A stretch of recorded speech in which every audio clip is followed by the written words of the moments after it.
Le monde médiatique a subi une profonde mutation avec le numérique, ce qui modifie l'environnement du travail des journalistes.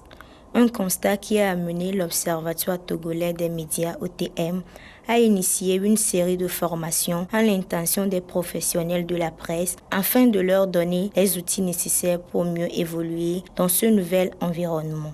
Après donc les managers, c'était le tour des journalistes d'être réunis le 21 juillet dernier à Lomé.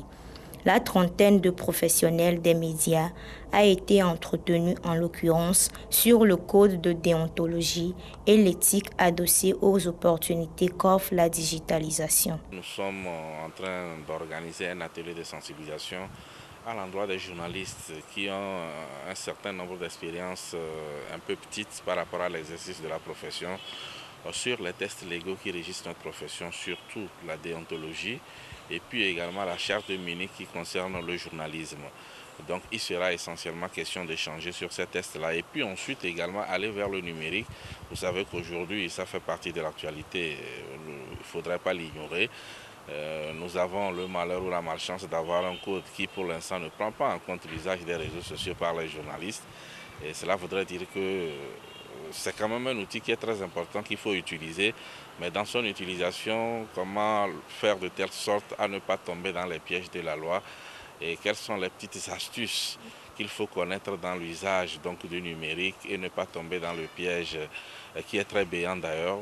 Plusieurs communications ont été développées lors de cet atelier et ont porté notamment sur l'importance du code de déontologie et de la charte de Munich dans le journalisme, la loi togolaise sur la presse et la communication et la navigation responsable dans le paysage numérique.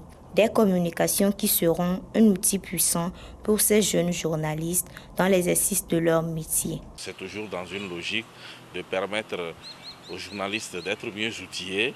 Et vous savez que lorsque les tests sont plus ou moins bien respectés dans l'exercice de la profession, on a un peu plus de chances d'avoir une liberté d'expression un peu plus garantie, moins tumultueuse et également un usage du numérique qui ne devrait pas causer des problèmes, qui est plutôt une chance pour l'exercice de la profession, pour son évolution également.